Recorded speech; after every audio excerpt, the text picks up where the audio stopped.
안녕하세요. 조강지처TV의 서연입니다.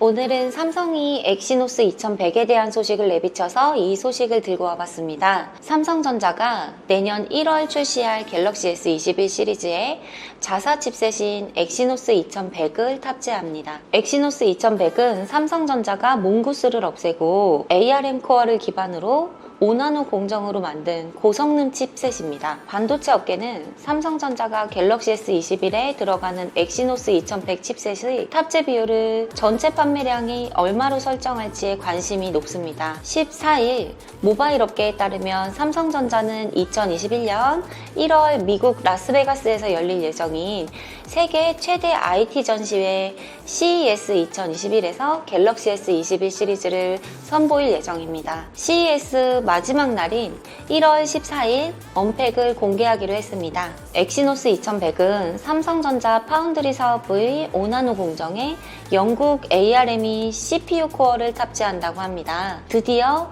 지긋지긋한 몽고스를 탈피하게 됐습니다. 반도체 업계의 한 관계자는 삼성전자가 5나노 미세 공정을 적용한 엑시노스 2100을 선보일 것으로 본다며 퀄컴이 카메라와 인터페이스 등을 보강해 스냅드래곤 888을 내놓은 만큼 엑시노스 2100도 유사한 기능을 지원할 것으로 예상한다고 말했습니다. 스마트폰 업계에서는 삼성전자가 갤럭시 S21 시리즈에 엑시노스 2100을 탑재한다는 것이 AP의 성능에 자신감을 가졌기 때문이라는 분석도 나오고 있습니다. 삼성전자는 통상 같은 플래그십 시리즈라고 하더라도 출시 국가별로 다른 AP를 탑재하기도 했죠. 퀄컴이 스냅드래곤 시리즈 성능이 삼성 엑시노스보다 높다 보니 미국 등 주요 시장에서는 스냅드래곤을 사용했습니다. 이번에는 엑시노스 2100 탑재 비율을 높여서 내놓을 수 있다는 전망입니다. 외신에 따르면 엑시노스 2100은 최근 예상 성능을 살피는 긱벤치 테스트에서 좋은 결과가 나왔다고 합니다. 전작보다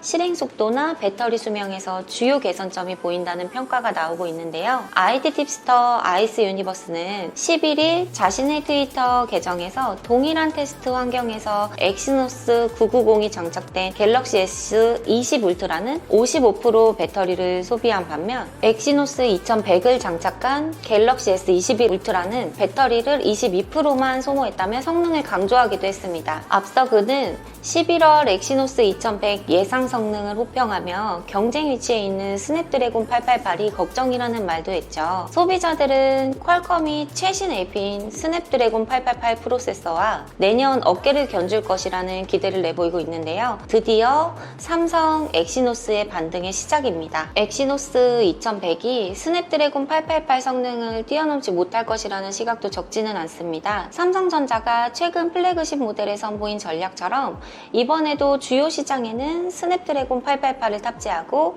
나머지 시장에는 엑시노스 2100을 탑재할 갤럭시 S21 시리즈를 선보일 수도 있다는 전망도 나옵니다. 증권업계 관계자는 삼성전자가 기존처럼 미국 등 메이저 시장에는 스냅드래곤 888을 사용하고 유럽 일부에는 엑시노스 2100을 사용할 것이라고 본다며 삼성전자가 퀄컴의 파운드리 업체이기도 한 만큼 주요 시장에는 여전히 퀄컴 AP를 사용할 것이라고 본다고 말했습니다. 모바일 업계는 갤럭시 S21 시리즈가 전작보다 흥행할 것으로 보고 있는데요. 갤럭시 20 시리즈는 올해 초 출시된 이후 신종 코로나 확산과 다소 비싼 가격 등으로 기대에 비치지 못하는 성과 등을 냈는데요. 2021년에는 상황이 개선될 전망으로 보이는 만큼 삼성전자가 공을 들인다면 성과를 올릴 수 있다고 보여집니다. 오늘은 삼성의 자사 AP 칩셋인 엑시노스의 신작이 드디어 몽고스를 버리고 반등할 것이라는 소식을 들고 와봤습니다. 도움이 되셨다면 구독과 좋아요 부탁드립니다. 감사합니다.